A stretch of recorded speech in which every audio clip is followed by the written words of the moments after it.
Hola, seguimos adelante con nuestro estudio de cómo era la iglesia bíblica, cómo era la iglesia del siglo I, que es el siglo que abarca el relato bíblico. En esta iglesia vamos a tener que mentalizarnos en que aquí no hay edificios. El primer edificio para una iglesia cristiana se construye como en el año 222, más o menos, y eso todavía con persecución. O sea que edificios de iglesias no surgen hasta la época de Constantino. Pero, ¿cómo se reunía esta iglesia? ¿Cuáles eran sus estructuras? Y lo primero que vamos a ver es que evidentemente se reunían en las casas. Dice en Hechos 20:20, cuando Pablo está hablando, dice: como nada fuese útil, nunca he rehuido de anunciaros y enseñaros públicamente y por las casas. Y entonces vamos a empezar a ver, sobre todo cuando Pablo hace las salutaciones en las cartas, que dice: saludad, por ejemplo, a la casa de acá, saludad también a la iglesia que está en su casa, saludad a Peneto, amado mío, que es el primer fruto de Acaya, saludad a Peles, aprobado en Cristo, saludad a los de la casa de Aristóbulo, en Romanos 16, saludad a los de la casa de Narciso, en Primera de Corintios, Aquila y Priscila con la iglesia que está en su casa, Filipenses 4:22, todos los santos os saludan, y especialmente los de la casa de César, es decir, hasta en la casa del emperador había cristianos, en Colosenses, Ninfas y la iglesia que está en su casa, es decir, la iglesia se reprodujo en las casas. Lo que nosotros teníamos era miles de iglesias de grupos caseros, básicamente. ¿Quién funda estas iglesias? Bueno, en principio son los judíos que habían estado en Jerusalén para el día del Pentecostés. ¿Se acuerdan en Hechos capítulo 2? Estos judíos vuelven a sus lugares con este conocimiento de que Jesús es el Mesías, Jesús es el Cristo, el mensaje de resurrección. Y entonces vuelve cada uno a su lugar, vuelven a Antioquía, vuelven a Creta, vuelven a Roma, y empiezan a predicar lo que han escuchado en el día de Pentecostés. Es decir, muchas de estas iglesias no las fundan apóstoles, las fundan personas que habían estado en Jerusalén en el día de Pentecostés y vieron esos milagros, esas maravillas, y fueron impactados. Hay otras iglesias que las fundan los apóstoles, ¿no? Como por ejemplo Pablo. Pablo funda la iglesia de Éfeso, la iglesia de Corinto. Otros apóstoles fundan otras iglesias, sobre todo en el lado oriental, que no están registradas en la Biblia. Pero es evidente que cada apóstol, cada seguidor de Cristo, empieza un trabajo de difusión de la palabra. Entonces, en estas ciudades, sobre todo en el libro de los Hechos y en las cartas del Nuevo Testamento, se nos cuenta la parte, digamos, de Asia Menor y Europa, que son la área de evangelismo de Pablo, sobre todo. Pero la estructura que van a tener estas iglesias, imagínense que son muchas iglesias pequeñas. Cuando Pablo escribe cartas, por ejemplo, a la iglesia de Éfeso, a la iglesia de Éfeso no es una iglesia con gente reunida en un lugar.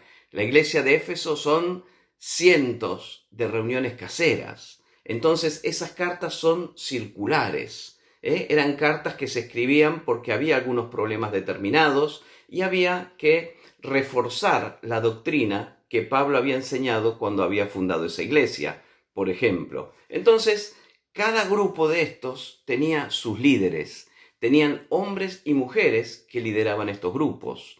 Estos hombres y mujeres eran lo que Pablo llama en sus cartas obispos, pastores, ancianos, que en las cartas, por ejemplo, de Timoteo y de Tito tienen un valor igual.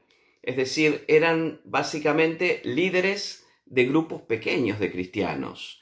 Y entonces, sobre estos líderes de grupos pequeños de cristianos, iban los discípulos, iba Pablo, iba Juan Marcos, iba Silas, iba Bernabé, después iba Juan, iban afirmando esas iglesias, porque eran grupos que se habían formado, algunos después de pocas semanas de tener una enseñanza de los evangelios. Entonces, En el capítulo siguiente vamos a hablar un poquito de la literatura que tenían estas iglesias.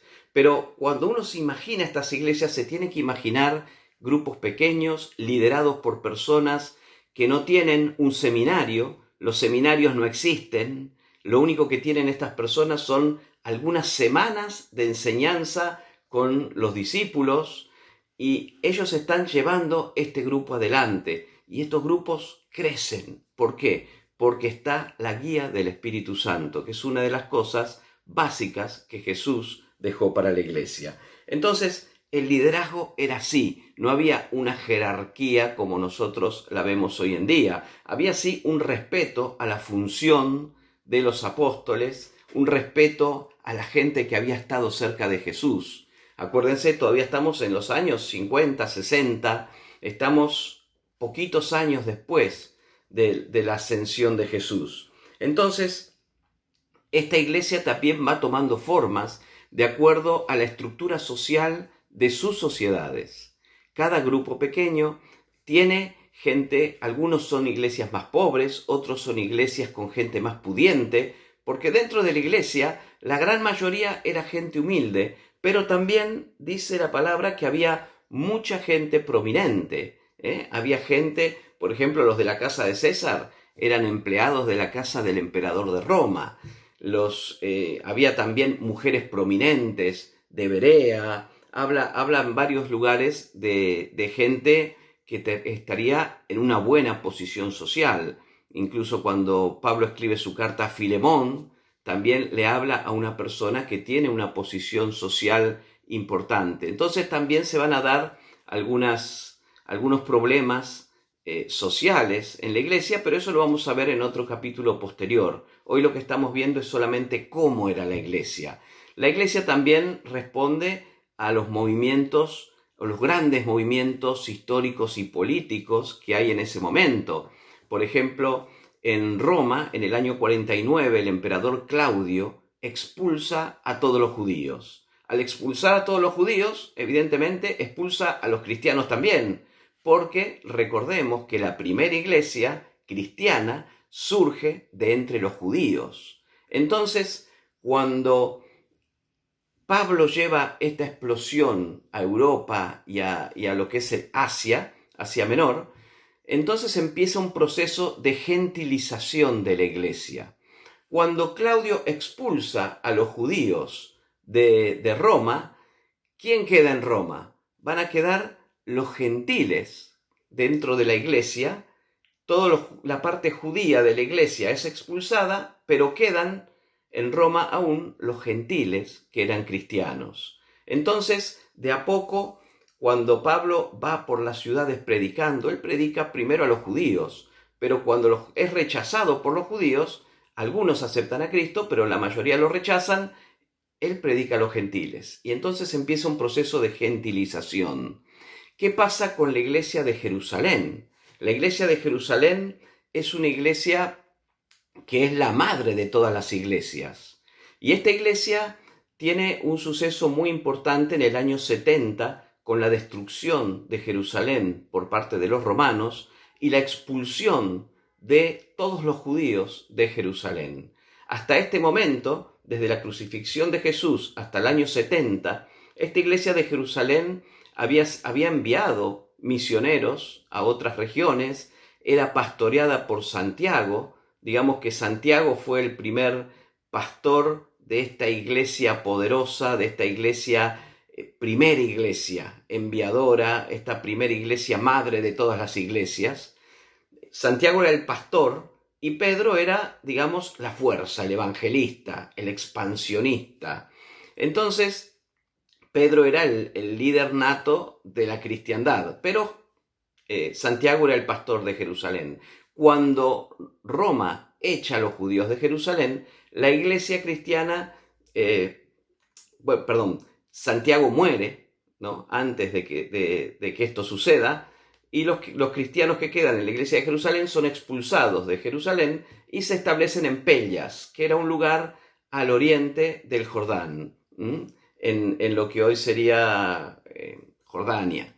Entonces, ellos establecen la iglesia ahí y poco a poco se van judaizando cada vez más. Esta iglesia de Jerusalén se empieza a aislar de este movimiento que estaba teniendo lugar en Asia y en Europa, en Asia Menor y en Europa, y se empiezan a aislar un poco, uno por una cuestión política de la guerra con los romanos, y los romanos, después de expulsarlos, les hacen la cruz, no los dejan entrar en Jerusalén por muchos años. Entonces estos judíos se van como aislando, y este cristianismo, ellos toman un devenir que se convierte en lo que llaman los ebionitas. Los ebionitas son judeocristianos que aceptan que Jesús es el Mesías, aceptan que es el Mesías que estaba esperando, pero ellos siguen muy aferrados a la ley y solo toman